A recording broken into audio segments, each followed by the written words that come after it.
Hi guys, welcome to Sunday, our active recovery day for the week. It is June 28th, but it's also July 5th, July 12th, etc., etc. So, since we're doing the same thing every Sunday, I'm not going to keep videotaping the same thing every Sunday. I'm going to post this on the Sundays for the near future, unless I adapt it somehow going forward. But this is going to be the video message. You guys, I want to get into a rhythm and understand the different options we have for active recovery, but I also want you to understand why for active recovery. So the reason why it's active is because we feel like we need to move, we need to directly work on things mobility-wise, recovery-wise with our body to allow it to progress further and get it to recover better. Maybe there's also things we need to fix, like flexibility issues where we would do mobility work, we would do a yoga class, something along those lines. Or maybe we're the person that has a better time recovering from hard workouts if we get up and stay active and do stuff. Versus if I sit on my butt all day, do nothing because I'm sore, because I'm hurting, it's actually going to be worse tomorrow because I haven't got any blood circulating, I haven't worked the muscles, I haven't stimulated anything. So, stress is the big name of the game here. The reason why we are not working out again today, assuming that you guys have all worked out throughout the course of the week, is because at some point stress becomes too much, right? I think we all know where like that top end stress level is, where you're gonna snap kind of a thing. But we don't all know where that next step down level is, where all the stressors that build up sort of overflow and they start to hurt us physically. Forget emotionally, right? They're going to hurt us physically first, which is where the soreness comes into play that doesn't go away, the chronic fatigue, where the increased risk of injury goes up because my body, my legs, let's say, haven't recovered. I haven't given them a chance to heal, right? So for the most part, everybody that works out, at least people that work out in the CrossFit industry, have the understanding that, you don't build muscle when you work out, you build muscle when you recover, right? Because we break down muscle when we're working out, when we're lifting, so to speak. So, if I'm doing a bicep curl, I am damaging my biceps, okay? Depends on which curl, which bicep muscle we're working harder, but we're working them all to some extent. So I'm damaging the bicep itself, right? I'm breaking it down, I'm creating stress. Now, healthy stress versus unhealthy stress in this example. Healthy stress is something that probably comes after I can make that determination, right? So let's say today I did 100 bicep curls, get this massive swole, like everything seems awesome, right? Well, if tomorrow I do it again, and I do it again, and I do it again, not to take into account the outlier adaptations that could occur from some crazy specific programming model. That is essentially what's happening is I'm causing stress that I could have used for a good reason if I would have let that muscle recover and rebuild itself. Awesome. I get benefits from it. Now I might still get benefits from it going forward if I don't let it recover, but chances are multiple times greater that I'm going to continue to do damage to it and it's not actually going to repair itself. It's not going to build itself back up. I'm not actually going to have any gains because I'm just going to keep breaking and breaking and breaking it down. Okay?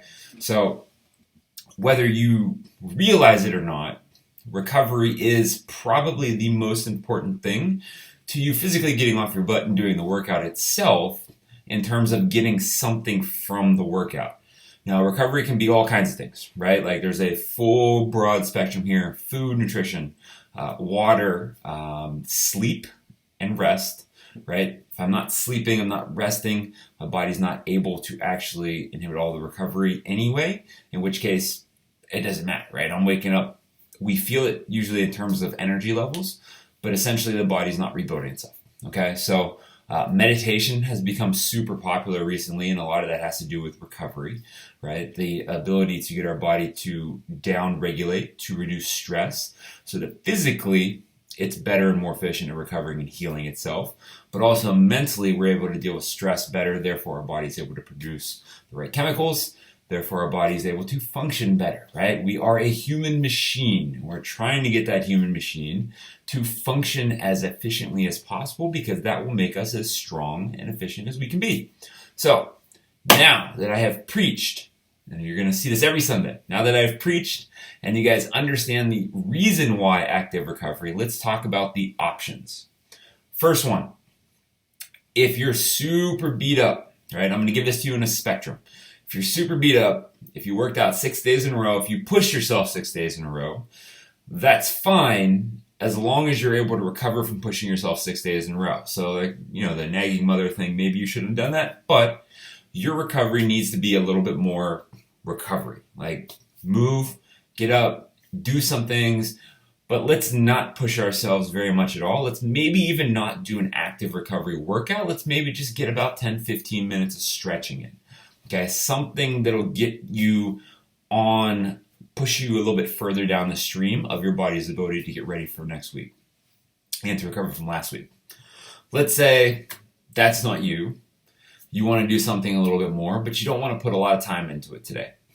Well, check the post on YouTube. I'm going to put up, I think I put up last week too, a bunch of options for mobility workouts, for yoga workouts, for live stream stuff. There's some cool stuff in Cleveland, as well as some cool stuff on YouTube that you can hop on, whether it's a live class that is donation based or it's a free class that just, you know, is a video that's running on YouTube. There's one that's like a nighttime class that I usually like because it seems really good at helping me down regulate myself physically and mentally. So the goal here is not necessarily that you're doing a different class every weekend per se. It's that you find the right class that allows you to get to that same point too, right? So we have our bottom line one. We have our next one up that's a little bit more work. If we want to do more stuff, there's also the aerobic option, all right? So pick one modality, maybe two. It could be three if you want it to be three, right? Like, you could have a triathlon concept to this if you want to, but something in the realm of like 20 to 60 minutes, maybe 60 depending on if you're that person that is very good at endurance activities, right? Maybe you're an endurance athlete. We're doing the cardio, so to speak, movements, running, riding, rowing, swimming, but we're doing them at a light intensity. I like 60% because that seems like a mental number that keeps people's regulation of their own intensity in a good spot. Now, some of us can probably go higher than that, and we're still not going to, you know, break down and create stressors that are going to be negative and inhibit our ability to recover. But 60% is that good number that we all tend to seem to understand because it's just a little bit more than 50%, right? If I say 80% or if I say 70 or 75%, a lot of times people take that as meaning they can go a little bit harder and a little bit harder because there's a big gap there at the top that, you know, they're not going to push to unless they're really trying to crush themselves. So let's say about 60%, and let's keep it just nice and smooth, right? Now, if you don't do hour-long workouts, do not do an hour-long active recovery workout, okay? If you want to do something that long and you want to move for that long and you want to, let's say, get outside, it's a beautiful day, go for a hike, right? Even if you're tossing a backpack on or maybe a weight vest or something, it's low intensity, there's some resistance there, or maybe you have a 75-pound dog that tends to try and drag you through the trails. There's going to be some work there. But again, it's still active recovery. You're moving, but you're not breaking down, okay? You're moving with the intent of moving and getting yourself going on the recovery trail. Now, the fourth and final one, the one I usually like to do, but I usually like to do with a very controlled intensity, is what I would call an active recovery workout, okay? So I tend to do these in EMOMs. It doesn't need to be an EMOM. It doesn't need to be an AMRAP. It doesn't need to be for time at all. It can just be work. Usually I will go for about 20 to 30 minutes, and sometimes it'll be every minute and a half, every 2 minutes, whatever, but each one has a piece. So there could be 4 to 5, maybe 6 movements, and usually they're all geared at helping me, for lack of a better word, fix something. So I tend to have an imbalance in my hips. It stems from my hamstrings, injuries when I was younger, all kinds of things. But I tend to have an imbalance right to left in the strength, explosiveness, power of my hip extension, so terminal extension. So as you guys are going to see from the video demonstration in a sec, I like to do single leg deadlifts, specifically RDLs is probably a better way of describing them. Single leg Bulgarian split squats, maybe even like a light weighted lunge squat, if you will, split squat. I've been doing a lot of calf raises in different positions, maybe even in a wall sit lately, because I feel like the strength of my feet, the strength of my ankles and my calves is starting to deteriorate a little bit.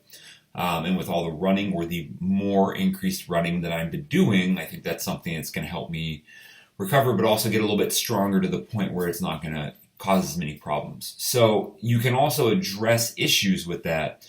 Just keep in mind, when I finish that 30 minutes, I feel good. I do not feel like I necessarily just did a 30-minute workout that I then need to go and recover from. That workout is the recovery, okay? That's the point of it, from everything you've done, and to help your body get to a more even symmetrical place, as opposed to beat it down trying to cause a very dramatic adaptation like some of the workouts that we might do. Okay, so that can be customized to pretty much anything. It can be core work. For my example, I'm gonna toss some stability work in, some anti-rotational stuff into mine today. So if you guys want to take that and run with it, or apply other things, if you've been coached by me, I've probably pointed out those things in the past, whether it's in the gym or not. And you can probably come up with some ideas. If not, let me know. We'll figure out what your issues are, how to work on them, how to find some strength balance, maybe how to get some mobility work as well. All right, so having said that, you can make this really simple. Every Sunday can be the same thing if you want it to be. This will be the third week in a row that I'm technically doing the same type of workout. Or you can come up with something new, or you can just head outside. If it's a nice day, move around for an hour or so, do some mulching, something along those lines, right? It's keep moving, because our bodies are machines that want to move. It's going to help us, but be smart, right? If you worked out 5 or 6 days in a row, don't do it again. Find a way to get yourself to recover so that you take advantage of the work you did those 5 or 6 days in a row and you grow from it, right? Like, we don't just work out and crush ourselves for no reason. We want to get better from it, so allow yourself to get better from it. Having said that, if you didn't have a chance to work out all week, feel free to go back and grab one of the days from the week, or one of the under 100 and some days that you've seen before, and use today as one of the workout, all right? Just because my Sunday is the end of the weekend and it's an active recovery day for me does not mean it needs to be for you. We need to learn how to apply all this stuff to ourselves individually, because remember, when it comes to fitness, health, and wellness, the answer is usually, it depends.